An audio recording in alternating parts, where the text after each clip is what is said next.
I created Species Nutrition with one mission in mind: to provide bodybuilders and serious athletes with no-nonsense supplements that work. I put my name and reputation on every bottle of Species Nutrition products. If you want to be your absolute best, join the evolution.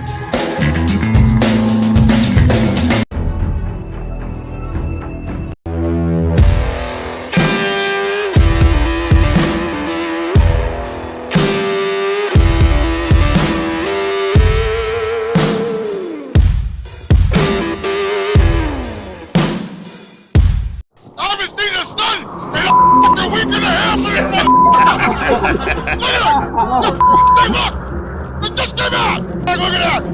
I love it!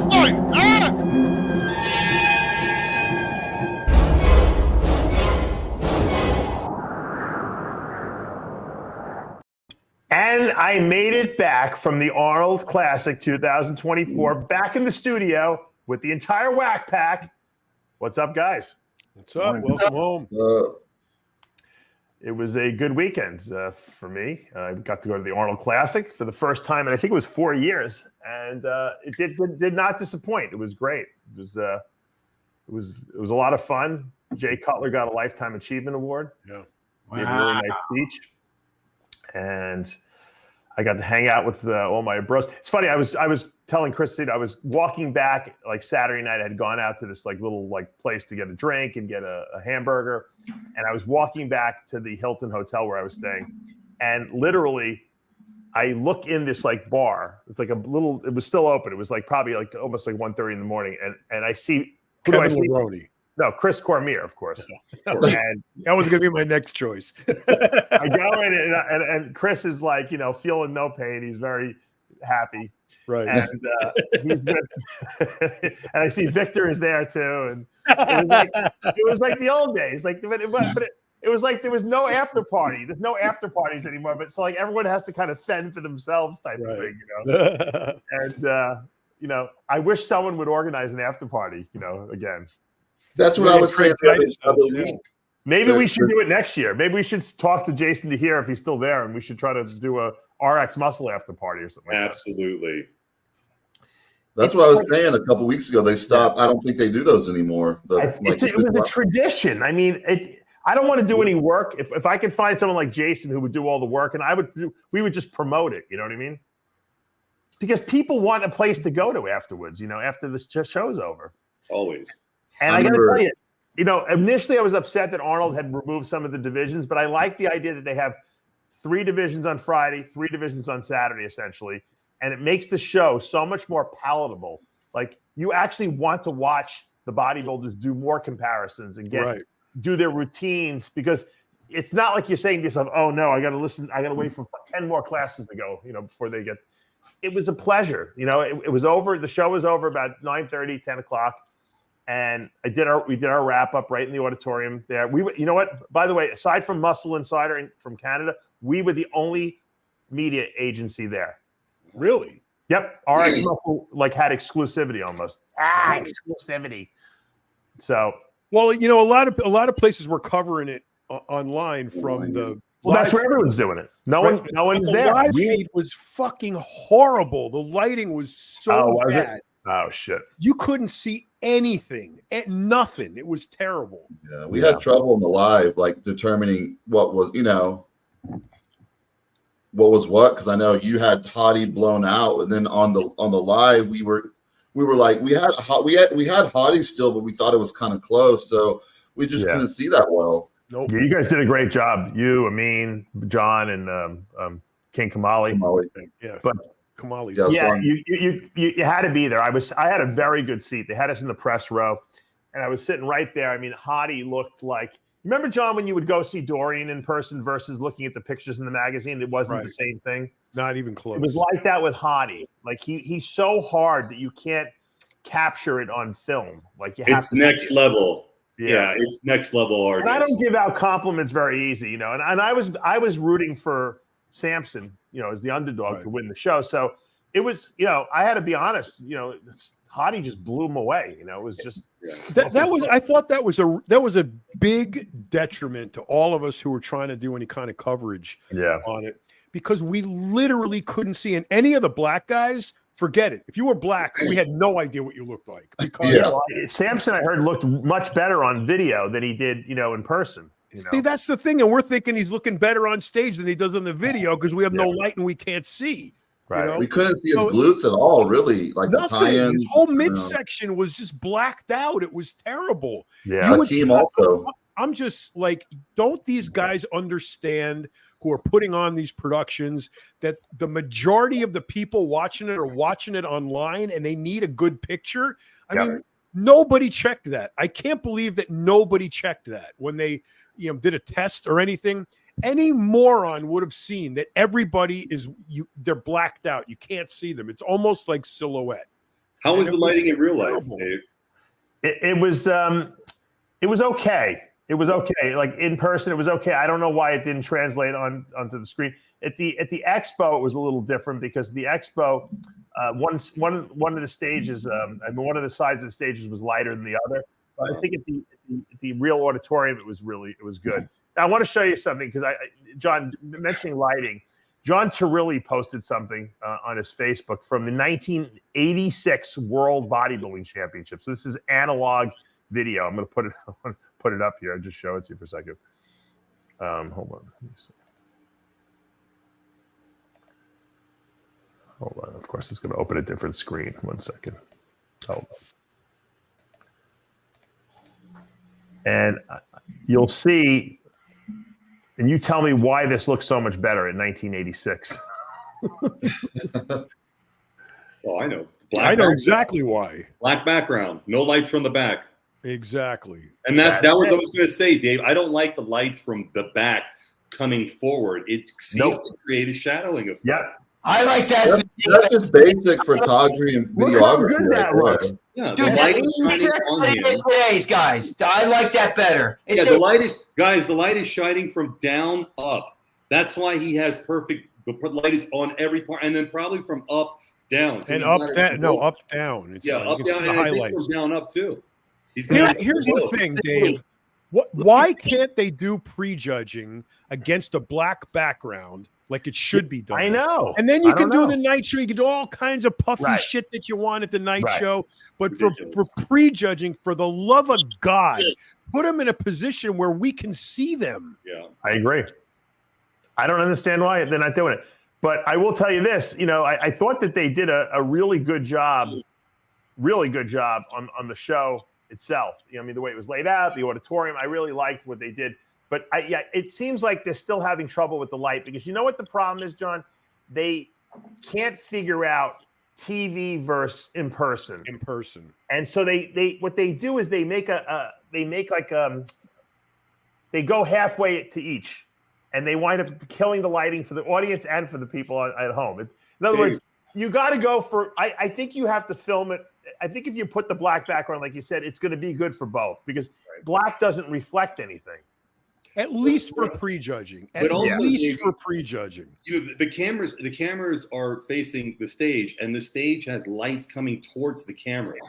I know. The contrast in the camera for everything video is going to be totally off. It's just not. The lighting should just be from above and from each side. You figure Arnold's been running this fucking show since the 80s. I went to it when it was the World Championships when Rich Gaspari won the last one. I was there. Fucking, you figure they'd get this right by 30-something years later, but I guess I don't know. Greg, there was no live stream back then, so now they're trying to light it for the live stream too. I don't know. By the way, that Torelli physique looks better than freaking. I don't like that Hattie shit. That looks like a fucking blob that's ripped. It's a ripped blob. You know what I mean? To me, I don't know. Dude, he looks good. He looks good, man. I'm trying to think about what's the difference between the 80s and now. And the only difference is, forget the insulin.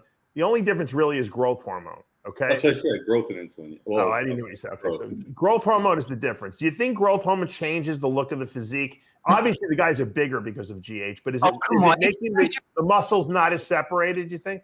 Yeah, the guys are fucking 100 pounds heavier. I think forget the 100 pounds heavier. I'm talking about the way the muscle looks. Oh, yeah. Are we going to take the abuse of it with the insulin and growth and people gaining what we used to gain in 5 years, people are gaining in 1 year. Oh, yeah. So the muscle does look like Nick Walker. His muscle looks very different.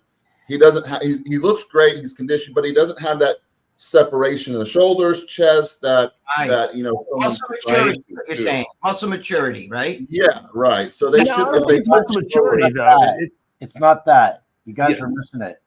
Okay. The GH and insulin creates more plasma. Yes. There's just more blood in there. Yes. So it's like the muscle has a huge pump. And like when you go to the gym and like say you train your legs and they're super pumped and you have veins coming out everywhere, but there's no separation because there's too much blood. Well, the GH and insulin inflates the muscle with more plasma and there's just more blood in there. So they're bigger and they're rounder, but they don't have you don't see the separation. And there's more plasma because it's creating more cells. But back then you couldn't find my height. Guys, my fucking height, 5'6", are now 250, 275 and shit.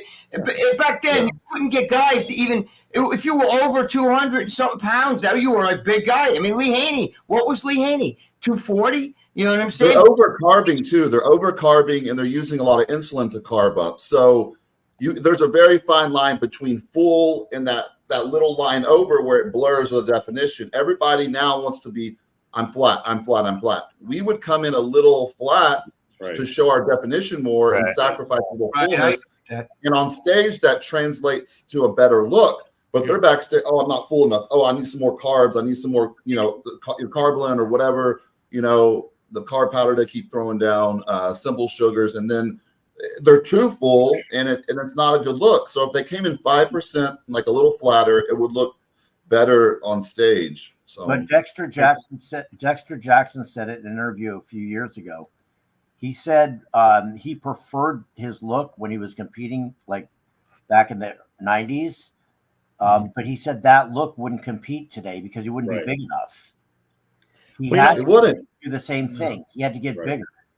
And plus, if it's just a matter of the GH causing more fluid, I was going to say, then it's stopping it would get rid of that, and that doesn't do it. Doesn't do it. No, because the formation of the new muscle that's created with the division of new cells and the creation of new cells because of growth and insulin, that new muscle is never as hard and doesn't as mature. And so you're rushing like years of maturity into a short period of time. And what you get is the look that we have right now.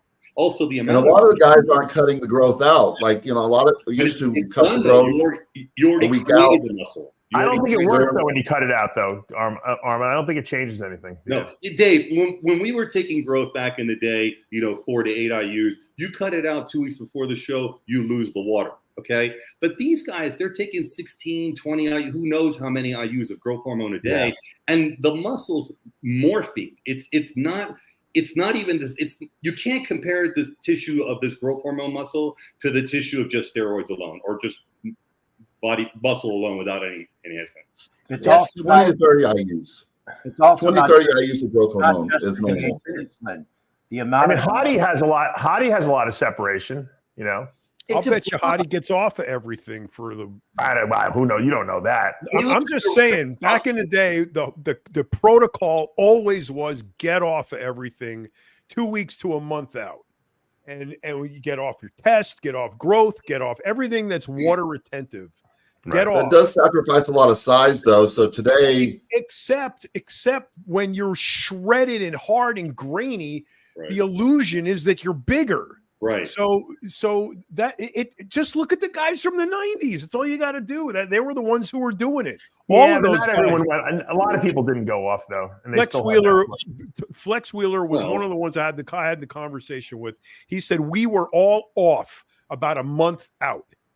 I don't right out of his mouth. I don't buy that at all. 500 milligrams of testosterone a week, so maybe a week now. Right out of Flex's mouth. So that's what a week out. I think John. But he was on 6,000 shots of Esticline, so that's not really off. Of course. But also, guys, back then, we had halo testing, so you could stop taking your injectables and you could kind of switch to orals for the last. We had primo acetate oral. I mean, come on, with primo acetate oral. Primo acetate oral, Proviron, and halo testing, you're good. Even if you want to have Oral Winnie and Anavar too, whatever. But those three alone, that's it for the last 2 weeks before a show. You don't need anything else. I agree. I don't know. Anadrol's real big going into the show now. A lot of the guys are taking 5 Anadrols a day all the way up to the show. They are. They are, though. Yeah, I know. It's stupid.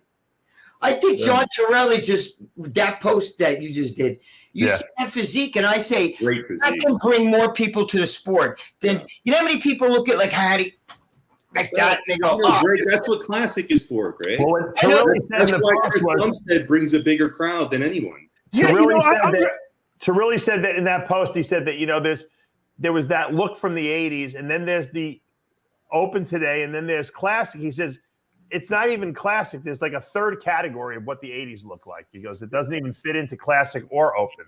I disagree with I'm that. thinking, well, what's causing that? And I'm Exactly. thinking, is it the use of GH? Is it changing anything, or the way just the fact that guys are bigger? I completely disagree with that. If you look at Classic physique, and if you look at 212, and if you look at Open, invariably 212 and Classic are always better conditioned than the Open.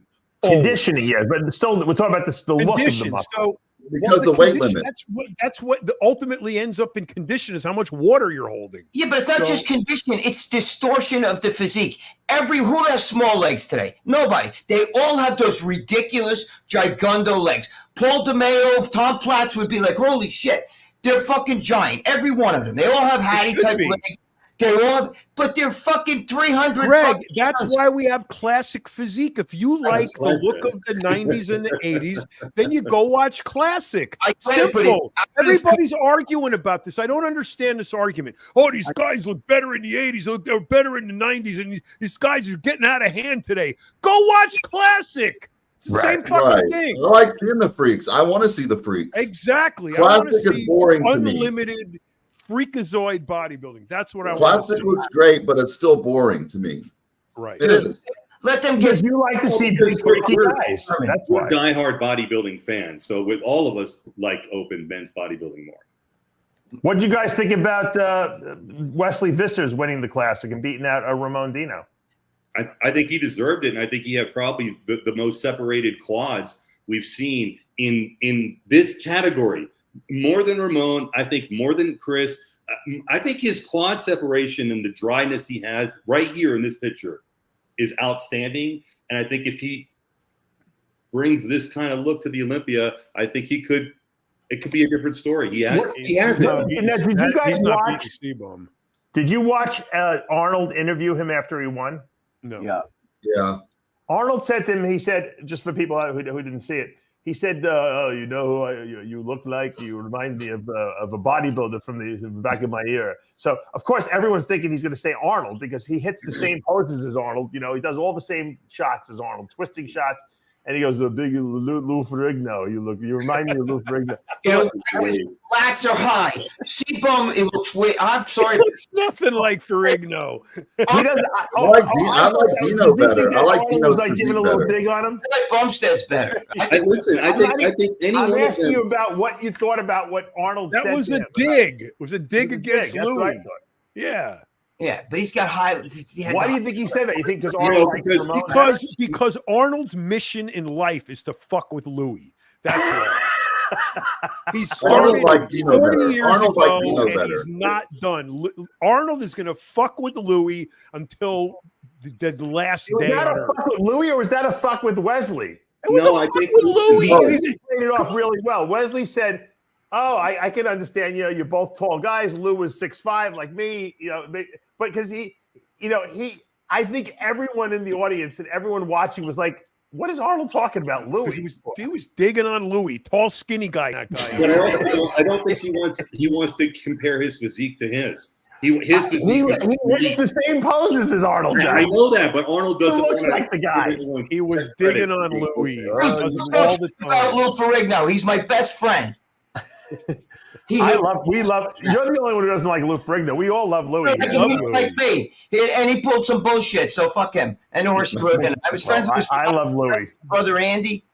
Wesley's favorite. As You gotta judge the Louis is a physique. great You guy. don't like Yep, the people. I love Louis. I don't Louis is hate a Lou great anymore. guy. I'm done with that shit. I was making a joke. I'm done with it. But he doesn't Louis like is a great guy. my name up to him. He'll smack you. Louis is a great guy. What did you think about Arnold making that announcement? Like, Awesome. I don't care about what the powers that be say. I'm raising the prize money. I don't care what the rules are. That's what he said. I'm raising the prize money to $500,000 next year. About fucking time. Which is 100,000 more than the Olympiad. It's the first time in the history of our sport that the Arnold has raised the prize money above the Olympiad. Well, we haven't seen the Olympiad. The Olympiad, the Jake's going to come back and say I was going to ask you guys what's going to happen. He really get that shit. He'd fucking give everybody benefit. This they'd be some sort of the benefits. We're talking about prize money right now. What's going to happen is Jake is going to step up to the plate and give him $750.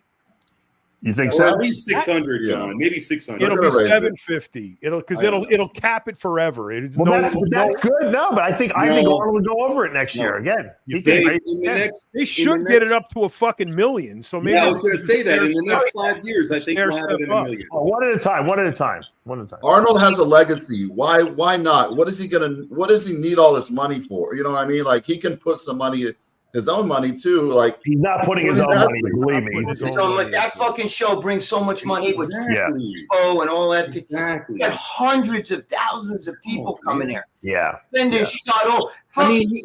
They fuel the economy of Ohio. If you took that show, absolutely.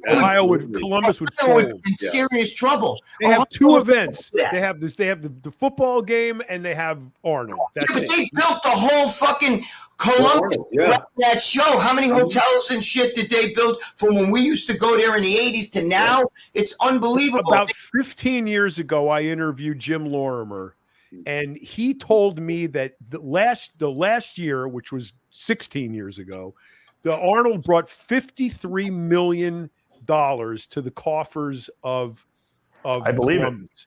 $53 million 15 years ago. That's like $100 million today. Yeah. So the city would collapse. The cab drivers would go out of business. The restaurants would fold.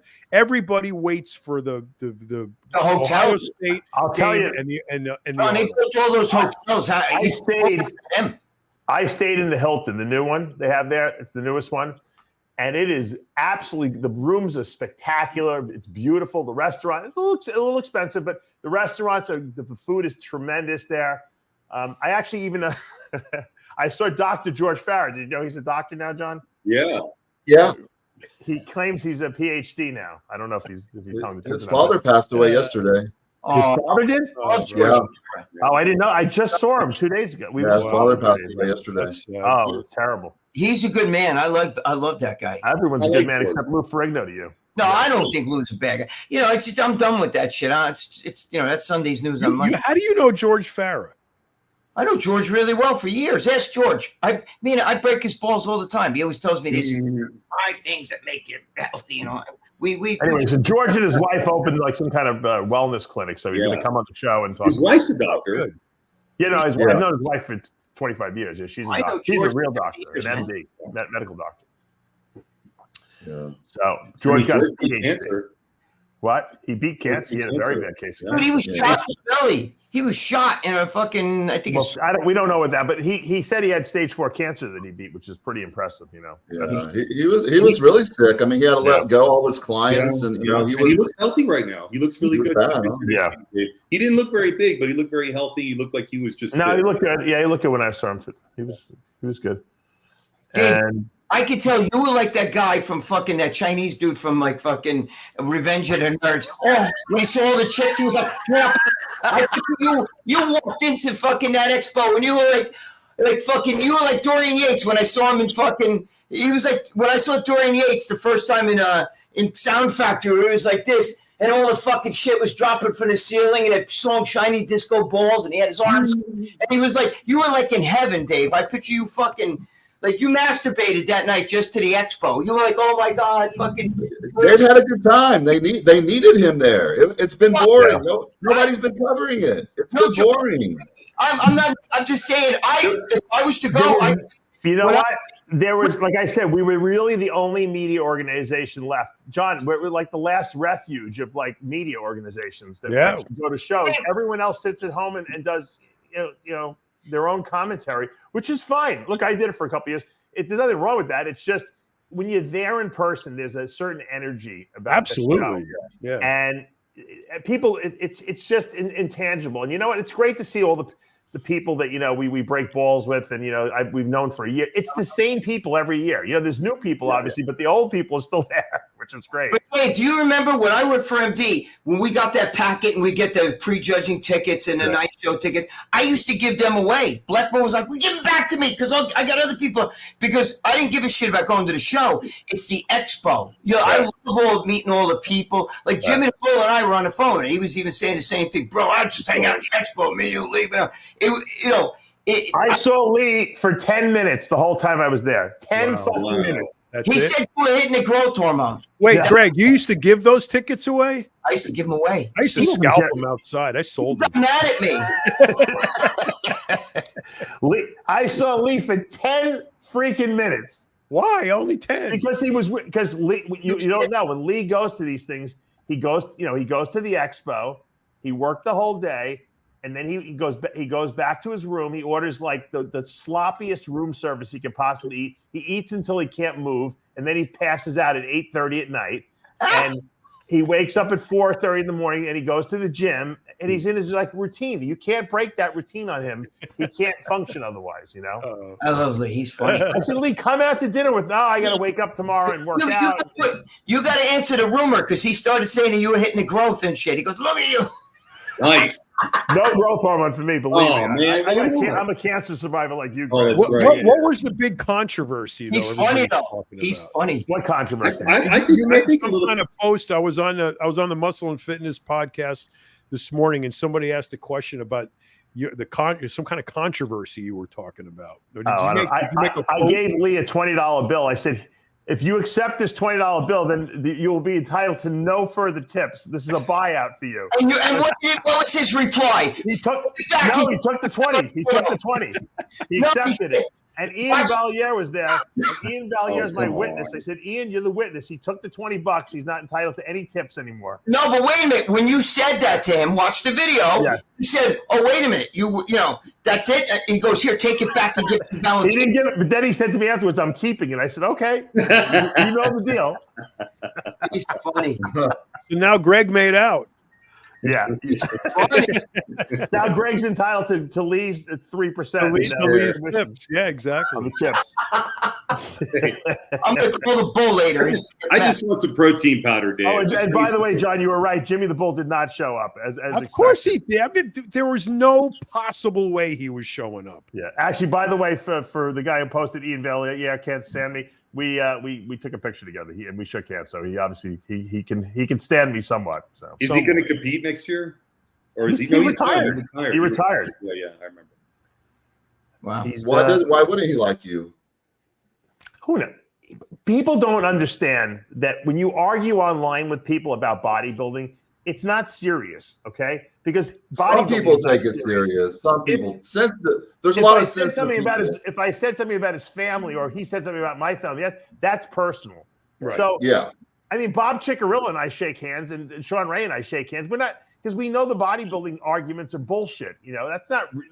At the end of the day, we're all iron brothers and sisters. You know, we all got disagree. We can disagree on, you know, what works, what doesn't work. Yeah, those are our opinions. People, right? Some people take stuff way too seriously, though, and they take it personally, and it shouldn't be that way. It's like we're all different people. We all have different beliefs. It's like some people are so just. Yeah. We have another element at work in our little world, and that is that most of the people involved in bodybuilding in one way or another are incredibly insecure. Okay. So you take people who are incredibly insecure and you put them next to people, their peers who are successful. The very first emotion they feel is jealousy. Mm-hmm. And the jealousy leads to vitriol and the malice that they spew and all of these posts they make. And playing with a slinky while you're talking. What? And playing with a slinky while you're talking. Well, yeah, because I'm fidgeting. By the way, our good friend John Scuderi texted me. He said that he doesn't agree.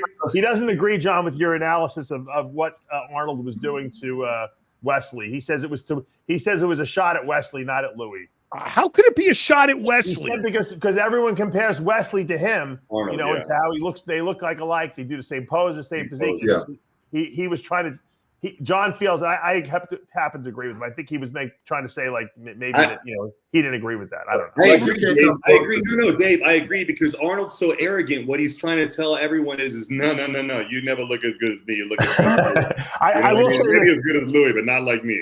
Arnold as Arnold's got older, I love that he's so blatantly open and honest about what he feels. He does not give a shit anymore about it. It's like, how, John, when your father got to that age and he just would say anything that was on his mind, he didn't care. Arnold's at that age, he holds back nothing. Yep. And I love it because it's so authentic. I keep telling everybody, I can't wait till I get to that age.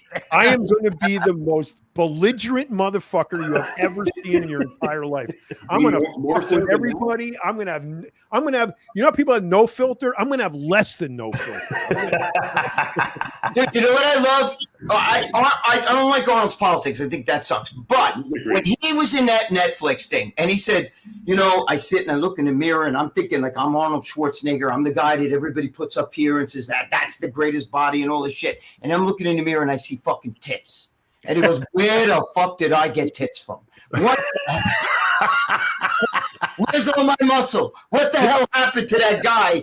And I can relate to that because, I'm half the fucking man I was. And I'm like, holy shit, But I love the way he put that was the greatest thing when he was talking about, I'm looking down and I see belly and I see tits. And he goes, Arnold Schwarzenegger. How does Arnold Schwarzenegger, where his body, have tits? You know what I mean? I thought that was the greatest thing on that Netflix thing. That was amazing. And by the way, he's honest. That's what I like about it. He's so honest about everything now. It's great. But Arnold's Larry, I didn't get that thing you said me on Instagram. I don't see it.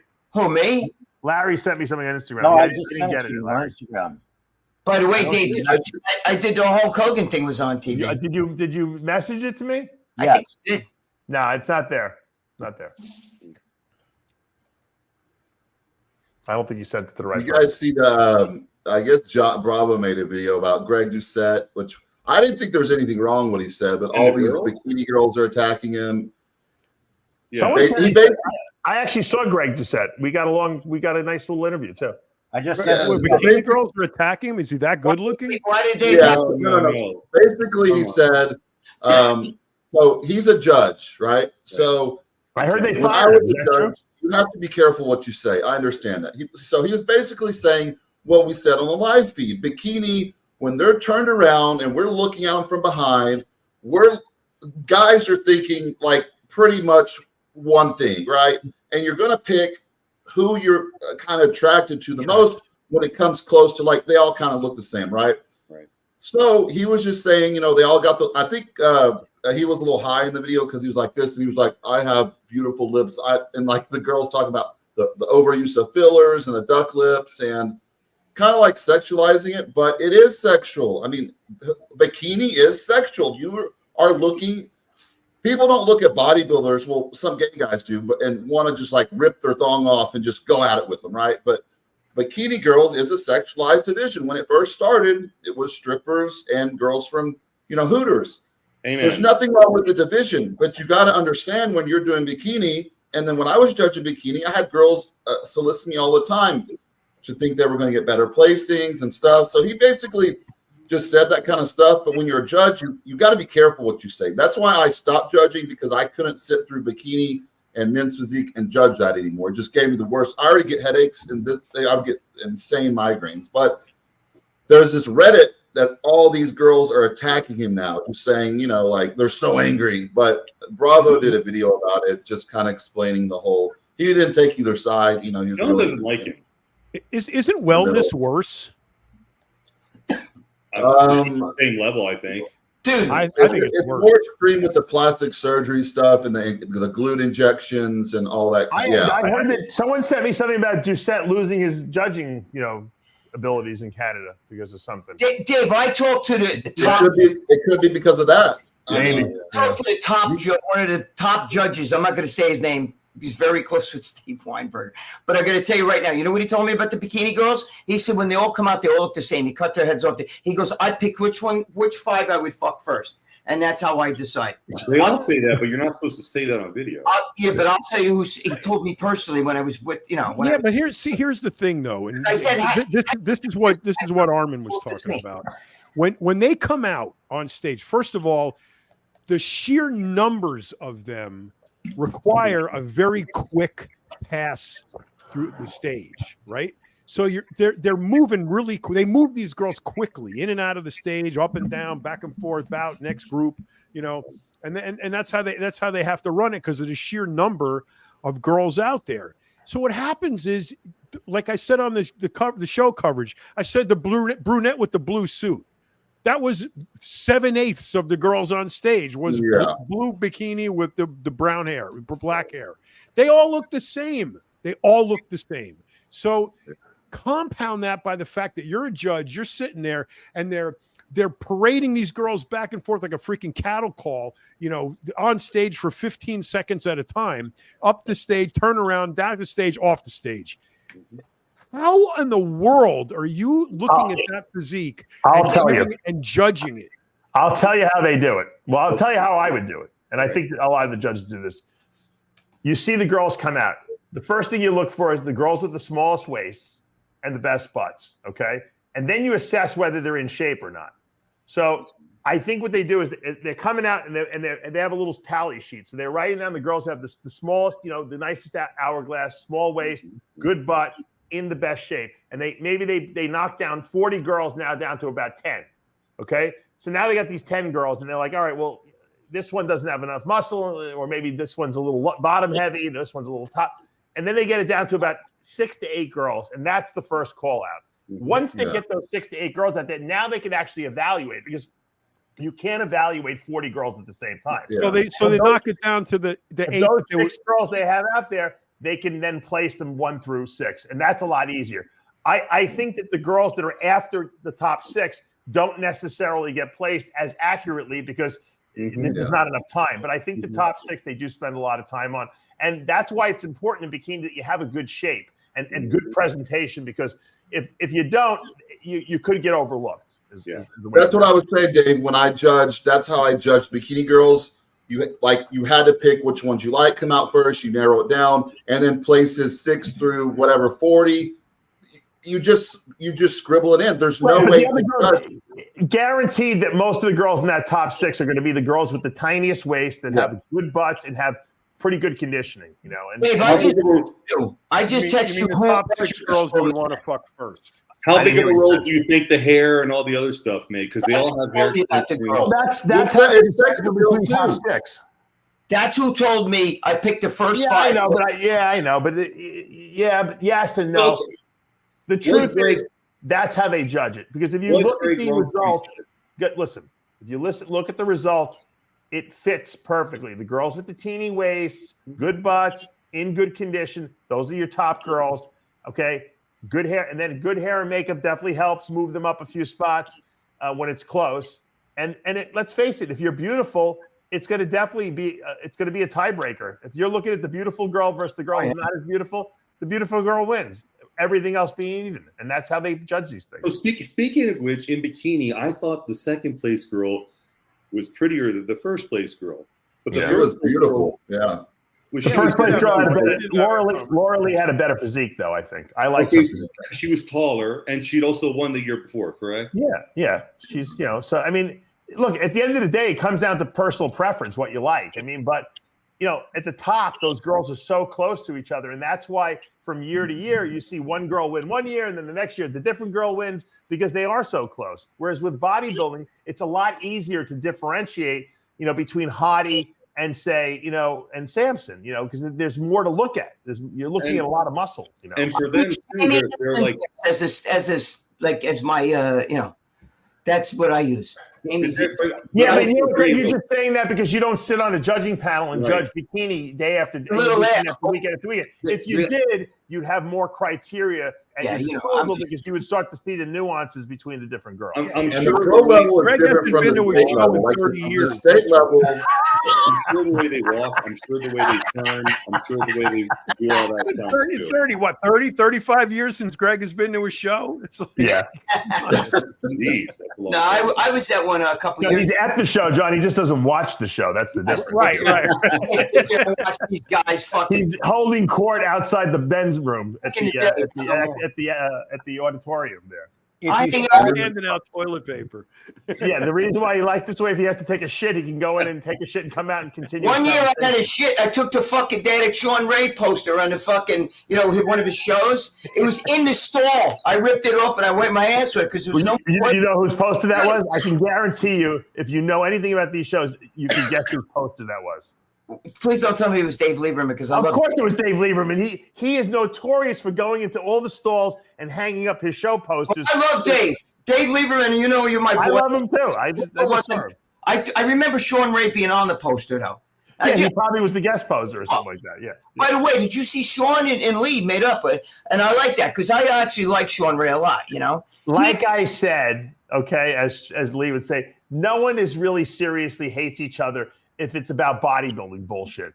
Okay, there is some guys that have on the personal level don't like each other, but if it's just bodybuilding argument bullshit, then how could you take that serious? Come on. I think, Dave, it works the other way too. Because I remember King Kamali had beef with me for some, I think it was over a girl or whatever. Yeah. But now it's like, unless he's totally faking. But no, he likes you. It seems like the iron was stronger than the tits is what it comes down to. Bros before hoes, you know that. Come on. I mean, let's be real. And you know what? I'm really happy about that because I like that guy. I mean, I think bodybuilding is richer because we have King Kamali. Dude, I like King Kamali. He tried to hook me up with a tranny and fucking. He told us. You sure it wasn't the other way around? But wait, Dave, Sean Ray was standing next to fucking Lee, and I'm telling you, he was wearing he had mustache lifts in his shoes because he was a lot of people did. I saw Guy's sister, and he was looking kind of tall for a lot of guys. I don't know. I never even knew about that shit. But I mean, I'm like, how did Sean Ray get that tall? I mean, there's nothing wrong with it, I guess. I mean, Sean Ray's the one who actually called me before Bleckman got rid of me and warned me it was coming. You know what I'm saying? Like but he probably was the guy who got you fired too. At the same time. He's good. I like Sean. He was actually on my side. You never know, bro. So he says. Yeah. So he says. What was it? You never know. Even Bleckman told me. Steve told me. By the way, I said, you never know. Hospital. Steve called me. By the way, Steve called me. There's certain stuff that's off limits, like talking about. Hold on. Whoa. Back up. Steve Bleckman called you when?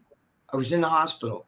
Right. When? Yeah, When you've been in the hospital. I answered the phone and he was and I told Steve, thank you. I was really fucked up. What, and just now, last week? Yeah. A week and a half ago. Yeah. He called me. And what did he say? He just what'd you talk about? Yeah, I hope you're feeling better, that kind of stuff, Did he say he was gonna make you a star? Yeah, he told me I'm coming. We're going to start empty all over again. You probably feel guilty that you got your health. He was going to put you on the I'll show you my phone. Reboot. I'll show you my phone. I believe it. We believe it. I'm just saying he's probably called you out of guilt because of how badly he treated you. He feels responsible for your health. We text back and forth, him and I, a lot. So he's all right. He's my. He knows how to text. Yeah. He probably has someone doing it for him, John. He has to write it on a yellow pad first, right? What? He writes it on the yellow pad. He's like, give us the text. Here's my text for the day. I still like him. I know you do. Like you guys just said. No, in bodybuilding, we're all brothers of mine. I know if you guys bumped into each other, you guys would all be like kumbaya. Everything would be good. No, we wouldn't. There's certain people that are just like, you can't ever get along with. There's, those type of people. And there's some like, hey, you can see them. Hey, we're good. Take a picture. And then we're not going to be friends, but we can be. There's no reason not to be cordial. Like as you get older, it's like making enemies. That's just tiring to not. I agree. Armin, you're right to a certain extent, but there's a line. Once that line is crossed, it's like somebody fucking your wife. I mean, you're never. No, it is. Yeah. No, he's right. No, that's what I said, John. There's certain people that I would see that I'm like, I'm never going to be okay with you. I don't even want to take a picture with you. Like the guy who set me up when I went, who ratted me out, when I had to go to jail. Yeah, I really don't want to be. I don't really want to have anything to say to him. If he wants to apologize to me, fine. But I really don't have anything to say. I don't want to be around. Hey, did you have any drama when you went there? Did you bump into anybody that you thought you maybe didn't like, or they didn't like you, and then it's like? Hey. No, because I told you. Because I mean, the only people I argue with online ever is Bob and Sean, and you know we always say hello and shake hands. Okay. So no, there's no, because you know what, I won't allow that uncomfortableness to exist. You know what I mean? Even if Steve came up to me, I'd shake his hand. I mean, I know you would. You guys would talk. I know you would. Dave doesn't hold anything negative. He lets Dave's the icebreaker, so he breaks the ice, and then the others like yeah, there's like I don't like when there's like petty. like that kind of Dave's not petty, so a lot of the other ones are petty. But as soon as Dave breaks ice, they're fine. They just have Dave's that. the icebreaker, John's the ball breaker. But Well, like John no, said, it's if because- someone like was responsible for me going to Dave's jail, I'm not gonna like experience- I'm not gonna But like. Dave's experience with Bleckman and mine are completely different. Yeah. I'm kidding. You know, It's I true. was literally in his family, staying at his house and shit. True. So getting stabbed in the back by somebody like that, there's no coming back from that. There's no, Betrayal hurts. yeah, let's kumbaya Yeah. later. That's like that. There's certain lines you just don't cross, Yeah. and he crossed it. So that's it. I mean, I understand how Dave would shake his hand and if he came up to him, I could totally understand that. But in my case, no. Well, you know what's interesting in See, bodybuilding? Greg, you can talk to him because you beat him in court. So, like, you know, you got the last laugh, so to speak. Yeah, but we're friends. He texts me. Well, you beat him in court. You won the last. You got the last laugh. It's like you ever get into a fight with somebody and you guys beat the shit out of each other, and then you're friends. You're best friends. Yeah. That used to happen to me in high school. I would fucking. Betrayal's different though. If someone's like your family or a close friend, and they just like totally betray you. Yeah. And you're just like, that fucking hurt. Like, and that will always hurt.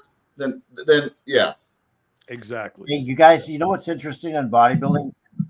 I don't know if anybody here watches the actual real news, but with all the conflict around the world between Israel and Iran and all these other countries and people hating each other and war and killing each other, and in bodybuilding,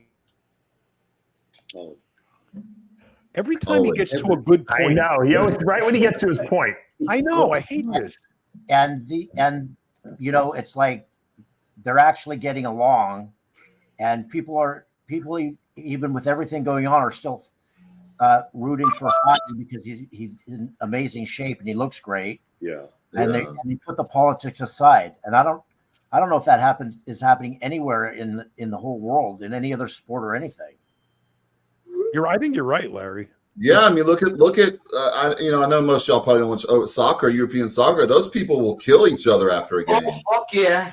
Yeah. But man, they will kill each other because their team lost, and yeah, there's been a lot of that. It's kind of like what Dave said, like about you guys, like brothers in iron. I think even at the gym, you know, you might have Israelis and Palestinians in the gym, and at that time when they're training, it's kind of like a piece. It's just like, you know, we're all here to work out, look good, and that's one thing that I think we all of us that are bodybuild, lift weights, or cross train with weights or anything like that. I've never seen politics get involved where there was a fight in a gym like that. I agree with that. That's And true. and you got to remember, we're competing. We got a lot of crazy hormones in our body that makes us, you know, maybe say and do some things we normally want to do. There's a lot of girls involved. Like this guy's sleeping with this girl, guy's sleeping with this girl, and you got to understand, girls love all that attention. So but you're like, oh, you F my girl, you F my girl. Like, listen, this girl's effing 20 guys. It's not just between y'all two, and all that silly drama like that just doesn't matter at the end of the day. As a bodybuilder, we're vain. Like, we look in the mirror, we want to constantly improve our physiques. The average person doesn't. Like, I look at my friends and be like, look, I just got new rims for my tires and shit. I'm like, wow, oh yeah. But you know, me, I'm more into the physique. Like, you know, I think that we put so much work into ourselves that we appreciate when somebody else like us. I remember when I was younger, you never saw bodybuilders in the 70s, you know, especially where I lived. And all of a sudden I saw some jack dude walking. I almost crashed my car, jumped out of the car. Yo, bro, what's your name? You know, and we start talking, you know, and we became friends because that was, you know, it was rare. And it's because you knew the work that came into building that physique and you respect it. That's what we all have to have a little respect just for the work because we've put our body through that. And anybody else that does that, you know how much discipline and sacrifices and hard work and, you know, just especially motivation. I mean, just, you know, yeah, it's not anybody can just do this thing. That's why there has to be a mutual respect. You're just doing it, getting on stage, living that life. It's a hard life. People don't understand. So it's extremely tough life. Competitive bodybuilding. Now, hold on before I forget, because Greg reminded me. Thank you for reminding me. Greg was on the another Vice TV special on Hulk Hogan. Lifestyle. What is it? The 9 Lives of Hulk Hogan. Oh, yeah. Valentino was the I guess the narrator again. I was one Great of the job. narrators, just like the Arnold thing. Great. What did you say, Greg? I was the narrator, just like in the Arnold thing. Yeah, no, I know. I said I want to tell you, great job. I saw it. Thank you. I'll repent your neck and shit down the hole. That's what You've got a manager, Greg, or you just reach out to these people, or they reach out to you? Mike is really big in the industry, but I don't really use them unless I have to sign a contract. And I do it on my own. But I know all these guys, like big producers, Hollywood, and everything. Like I'm working on a project that they worked on for 3-4 years ago. You know what I'm saying? That's supposed to come to roost. We'll see what happens. He just emailed me today. It's the same producers from that, saying all A&E. I was working with Antoine Fuqua's people, and Antoine Fuqua did Equalizer and all that other stuff. That's who this guy is. He's one of Antoine Fuqua's producers. You know, like, I got to tell you, Greg, you kind of look a lot better. I think younger with losing all that weight. Oh yeah, I know. I did. Your face is lean. It looks good. Yeah. Thank you. Thank you. That actor look. Rico Suave.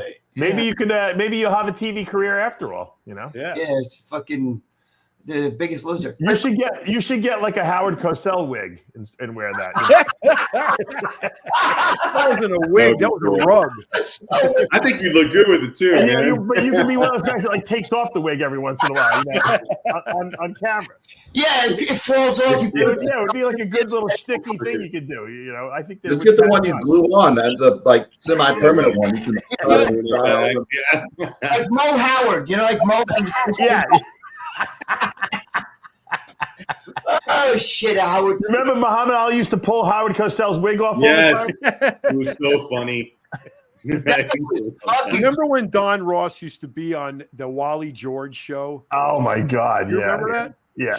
Greg would be the best stand-in for the Ripper. Wally George. If you could get Wally, is Wally George still alive? Who knows? He's probably dead. But if we could get somebody like Wally George and you have Valentino next, it would be the same dynamic as Don Ross and Wally George. I can't Howard Cosell wig. That's so fucking funny. Oh my God! He died in 2003, John. Oh no, really? Yeah. Oh wow, too bad. We need a new one. I did a whole fucking thing with them already. 3-4 years before 2020. It's like 2018 for 3 years, going down New York City and the fucking studios and shit. It's fucking crazy.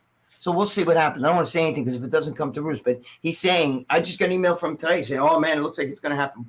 We'll see.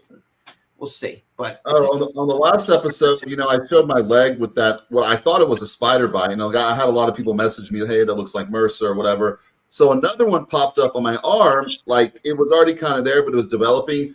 So I got it from laser hair removal because I got my legs done 1 week and my arms done. I'm super hairy, so I do laser hair removal. And so I guess the machine was not clean. And so you shave right before you go, and that laser is literally touching your skin and putting that bacteria.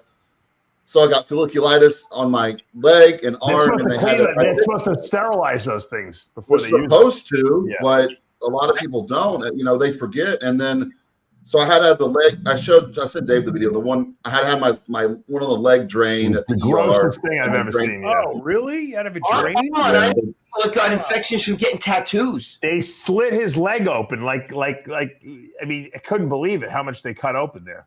Wow. Yeah. Armand, how big that turns to stab. They were going to give me some Dilaudid, and I was like, no, I can't do any opiates. No payments for you. Are you sure it's going to hurt? I'm like, I'm sure. Like, so they just put some lidocaine in it, and it started busting when they put the lido. So yeah, I'm glad I went because when the urgent care misdiagnosed it, they gave me Bactrim, which you can't take Bactrim if you have anemia, which the past year I developed anemia for some reason. Damn, is there anything you don't have, bro? Bro, I was sick. I was always had a bad immune system since I was a little kid. I was always sick. How do you get so damn big? I know. It's like such a It almost seems impossible. I know he's like against like you're a real inspiration, Armand. I got no, you are because there's so many. You have so many issues, and you just keep coming through, man. He wants to know if it was closer than Lee's bleeding penis. It was pretty close. To be honest with you. I don't know. I saw Lee's bleeding penis. It was pretty. He put that dick pic on my fucking phone. I still can't get it. I thought you made Lee's dick bleed. No, dude, say that 5 times fast. Lee's dick bleed. Lee's dick bleed. Bro, you're lucky you didn't have that cut off because that was. I had breakfast with Dr. Victor Prisk. I hadn't seen him in a while. That was a nice little. I remember Prisk. Yeah, Doctor. He's doing well. He's still doing surgeries. And you look like a kid. When I first met him, and he told me he was. I was like, dude, you look like a kid. He's so young looking to me. Yeah, he still looks young. He just has a young look to him. Dude, Steve Stone died in his arm. He's in his 50s. He's 50, you know, so he just has a young face, you know. He looks like he has and he has a full head of hair, which doesn't help either. Yeah, but I remember meeting him like years ago, and I was like, dude, what? You know, because he's like, yeah, I'm Victor Prescott. And I was like, no fucking way, dude, you look like a kid. He looked like a high school kid, for God's sake. You got those guys that look like a little boy, like through their adult life, and they hate looking like a little boy, but then once they get older, we're jealous of them because they still look like, I mean, they start looking like a man when they're like 50 or 60. Troy Moore looked like a little kid his whole life too. Yeah, Troy Moore does. Troy Moore looks like one of them kids from the 60s with the flat top. He still does. I was just out there and saw him a couple I love Troy Moore. That's a talented man.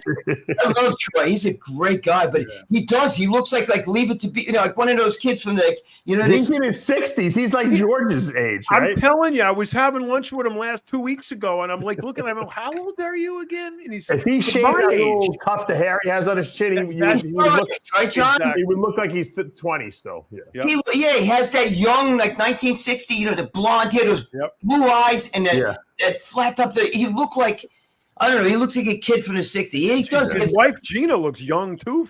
She's really pretty young. He has a nice young face, Troy Moore. Yeah. He's a good guy. John, he's our age, right? Yeah, he's 63. Yeah, he's your age, I know that guy from Bob Bonham for like 40 years, for Christ's sake. You know what I mean?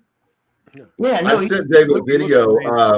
I don't know if they've watched it. They're shooting Bellafill in people's abs now. Instead of ab implants, you just get Bellafill. Yeah, what is that? I saw the video. What is that?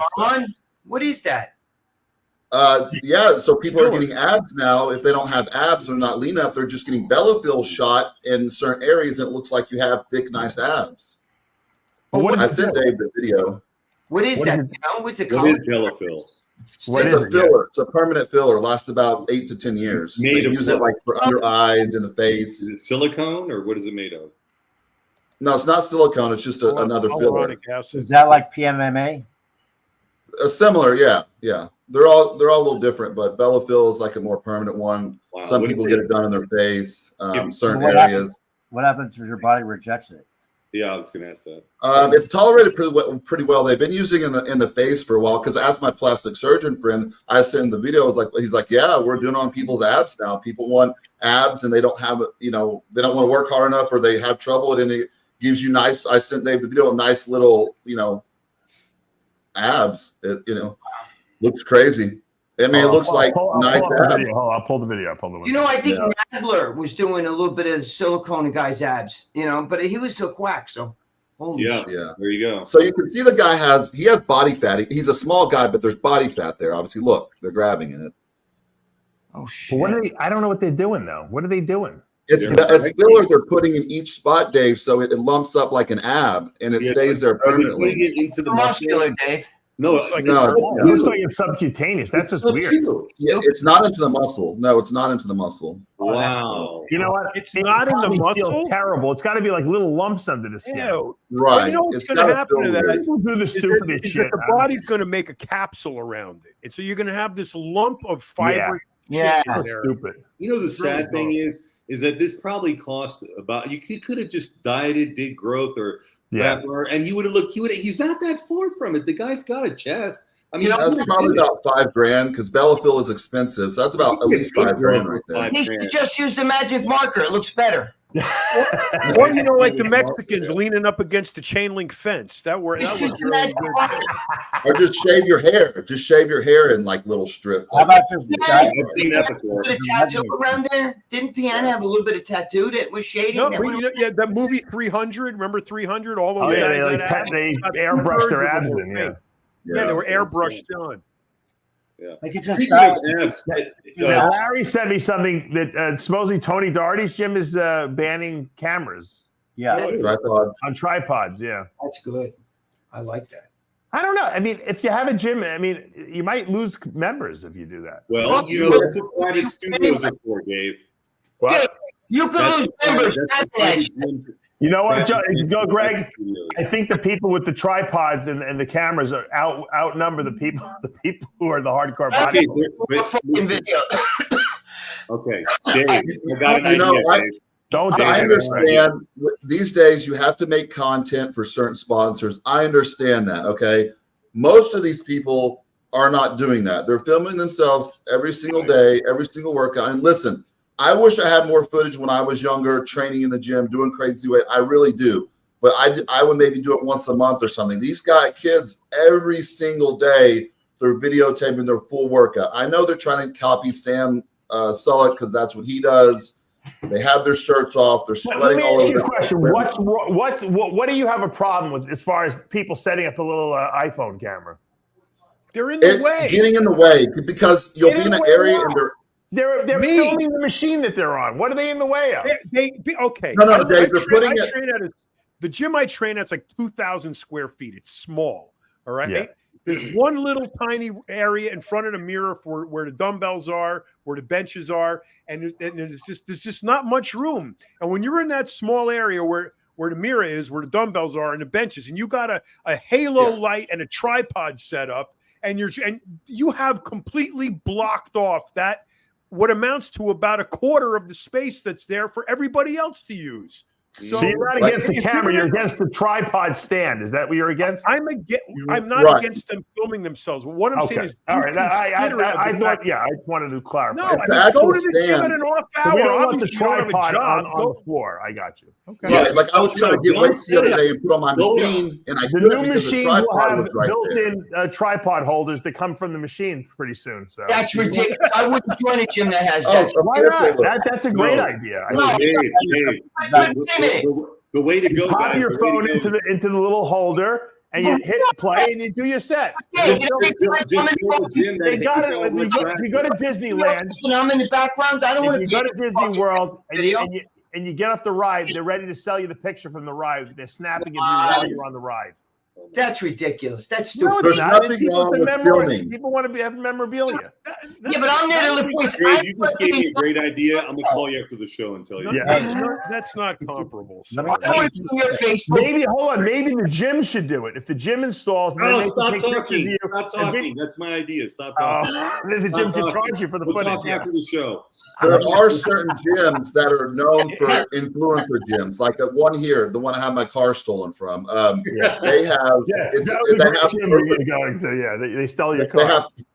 Their lighting's perfect. Their lighting makes you look way better than you really do. Yeah. And it's a gym known for influencers. In the gym, but they steal your car while you're in there. That's all. Yeah. They stole my car. They stole the other cars. The other YouTuber. I'd rather have cameras in the gym than have to worry about my car. Right. I don't know. The other YouTuber, they stole his car. A big YouTuber, TikTok guy. He's a bodybuilder. The way they did it, the way you said they did it, ooh man, they could steal anybody's car. Not my car. It's got no fucking bumper. I got news for you. Pretty soon, the YouTubers are going to outnumber us old fucking guys who lift the game. Oh, they will. Dave, you're a YouTuber too. You'll be training in your basement pretty soon, unless you want to go to the gym and have cameras. Dave, you're a YouTuber. I am a YouTuber, but I don't film myself.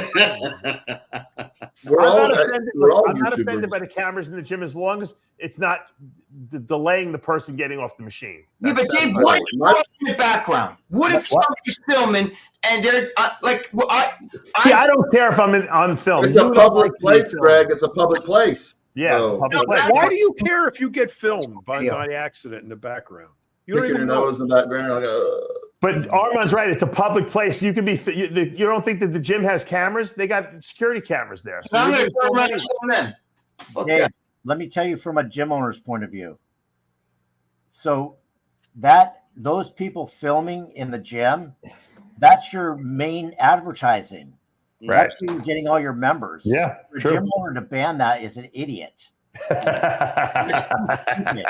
Wow, Like, what a perspective, Larry. Most members that are posting and tagging your gym, that's where all your members are coming from. Wow. So Ed Connor said the same thing years ago. They used to put around the gym. He had a pinstriping that said Gold's Gym, so that in every picture that was ever taken there, you would see the Gold's Gym, thing.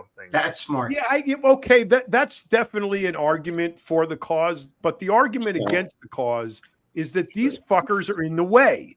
Yeah, so they're annoying. They're annoying. They are in the way. Period. So you want to think that's good for your gym? I don't, because if the gym has a reputation of being sympathetic to these fucking tripod morons, I'm going to say I'm not going to that gym because I don't want to trip over those assholes. It'll only be the tripod people. You're not going to have any other people left. I think that's a great idea. Or like the gym I train in is a 24-hour key card gym. You make a rule. Tripods go in after 2 a.m. Yep. That's it. 2 in the morning till 6 in the morning. That's when you get to do the tripod. And then certain gyms are doing like a time during the day too, like when it's not super busy. At night, at 6 o'clock, that's crazy to have tripods. Yeah, you can't even, like the other day, I couldn't get to the weights and put on my machine because these kids had a tripod. And I don't care. I film stuff at the gym. I take my phone out 5 minutes. I give it to my wife, whoever's with me, film this. Because I do instructional videos, 5 minutes, my phone's out. I continue with my workout. I understand it's a generation they grew up in too, so that's kind of like all they know. So I can't like hate on them for that. It's just it's a little extreme, and it does help the gym, like Larry said, because they're tagging videos. If showing that. the gym. These are also they're not normal videos. Like they're doing everything like slow and for the camera. And most of them aren't even built. Exactly, and it becomes. You got the crazy ones too. Like the other day, where you do lunges, okay? Like there's a girl set her camera up, and she put it up, and she's walking. She's like with her lips like up to the camera, and like blowing kisses in the camera. I'm like, she's taking up the whole place where everybody lunges, and so it's to a point where She should train at Robert's gym. Thank you, Anthony Acosta, for the $4.99. Lee Priest will not be getting any of this. But Armand, what's funny? Armand, what you said is fine though to me. You have your girl, she takes out but putting a tripod on the floor takes up space. Then if you trip on a tripod, how many times I've seen people like little YouTube videos where people are like, yo, dude, you're sitting in front of my, shut up, It's a free gym, free space. If you want to have somebody stand there, go, okay, Armand, go. You know what I mean? And she's videotaping you. That's a different story. But to set up a tripod and take up floor space, to me, is asinine. Well, he has a good $1 billion idea. If someone could come up with a tripod that doesn't take up any room, like something you can almost like suction to the floor and it just sticks up. I'm telling you. I'll tell you after the show. I got the idea. Okay, but why not? How about a mini drone? Idea. How about a mini drone? It's like this big and it flies. It's like a dragonfly or something like that. Yeah. No, but like when Armand's wife is doing it, she can stand there, move in, go like this. Get the fuck away. So I mean, I understand that. Because what you're talking about is an obstruction. There's something just standing there, and then, of course you have to walk around it. You got another tip. Hold on. And most of the time they're like 150 pounds, and it's like you're videotaping every day on social media. What do you look like from yesterday to a month? You're still 150 pounds, and there's nothing wrong with being 150 pounds. It's just your videotaping. What are you doing with all this content? Like what happens with? You know what it is? It comes down to one basic thing your parents should have taught you, and that is consideration. Be considerate of other people. If you know what people you're laugh. out there doing is taking up space and getting in people's way, and you're just gung ho about it, you're an asshole. But if you're 100%. considerate about people and you set your shit up and it's off to the side and you're not in the middle where everybody else is, and you can do it at an off time when it's not prime time, then go for it. Then I'm not going to bother you. But when you're an Or idiot, go to someone and say, you're or in say, the go to someone and middle say, of hey, prime time, in the middle of the floor, in the middle of the spot that's limited access to begin with, you are a fucking asshole. Get out of my gym. That is it. or if someone come up to you and say, hey, do you mind if I shut up here and shoot? No, go ahead. That's called respect. Right. You're making sure you're not in the way. Yeah, that's totally fine. Shoot your video. I don't care. Just don't have it by my machine when I'm trying to re-rack a weight. My elbow's going to. You know what the truth is? I'd rather someone say, you know what? Ask me, can you film me for 15 seconds or whatever, doing this set, and share the machine with me? I'd be like, yeah, no problem. I don't care. Dude, how many videos I've seen on YouTube where some chick is videotaping herself and a guy walks by and she's like, God damn it, I'm fucking filming, you're walking by, and I think that's wrong. That's rude. Yeah, that's rude. That's rude. That's if you're in a crazy, gym, if you're in a gym, someone's going to walk in. Yeah, people can walk wherever they want. That's because Greg trains in New York. Anywhere else that doesn't First happen. of all, Greg, how do you see anyone? You train at like 2 in the morning. Tripod.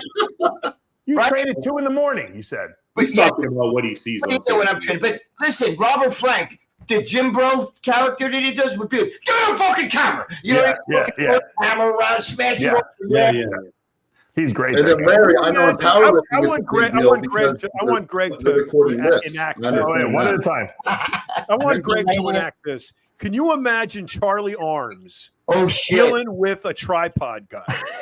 He'd shove it up the guys, you know what? John, he would take the tripod, snap the tripod, he'd take your phone, put it on the ground, and smash it like this. And then he'd fucking tell you, he'd throw it at you.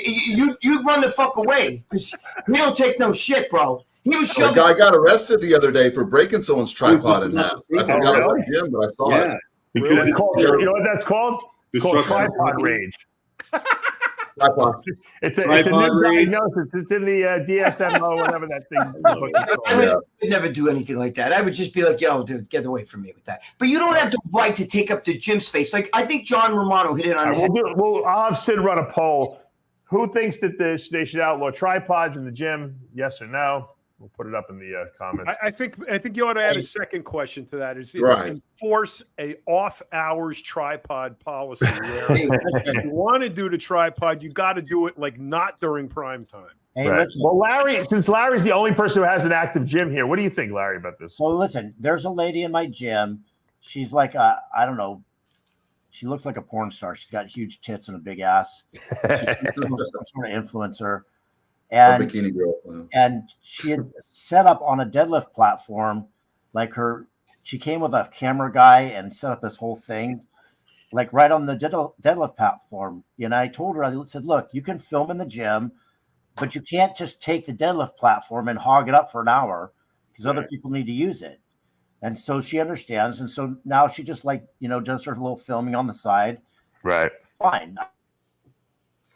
But you don't mind tripods in your gym. You could just take the whole deadlift platform and no one else can work out there. But I have people film in my gym. My gym's 11,000 feet, but they film and they just put their stuff to the side and film their set and then turn it off. It's not a big deal. They're respectful tripoders. My tripod extends. I can set it up in like 2 seconds, stick my camera in there, do a set, take it down. Right. It's not a big deal. Larry, we're talking about the people that does their whole workouts and at prime time and puts up things everywhere, though. Right. Listen, John Romano also was right when he said, I train in Anytime Fitness, which means, in Somers, New York, by the way. So Anytime Fitness, Somers. And when you could go there at 12 at night, nobody's there. You could put up your tripod. You could have put 3 tripods. You could put up hang a camera from the ceiling, and you could do all your training. I've done training videos like that, but I do them at 1 or 2 in the morning. It's not. I'm nobody else's. Hold on. Where are your training videos? How come I have never seen any of your training videos? I don't do training videos. I do clips. I used to do them for Muscle Sport Mag when I was working with Joe. Okay. That's just the way I do. Like one time I did a video because I was. By the way, I saw Joe Pietaro a couple times this past weekend. I actually did a video, like I was saying, I don't agree with you when you do the like lat pulls like this, right? The long range cable pulls. Yeah. I like to do row like this. Some people just stand there like this. No, I get a full stretch too. Yeah, I do it till you did it like this. No.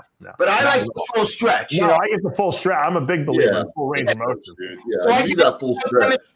demonstrating, some idiots stand there stiff and they just go like this with their arms. I'm like, No, I think that's bullshit. Yeah, that's bullshit. yeah, you got to get that stretch all the way. You got to. This way, you got to pull back the scapula too. Yeah. Right, like a rower on a boat. But I'm saying, I did it at like 2 a.m. I don't need to fucking go there. Well, hold on. Why don't you make some training clips and we can play them on the show here?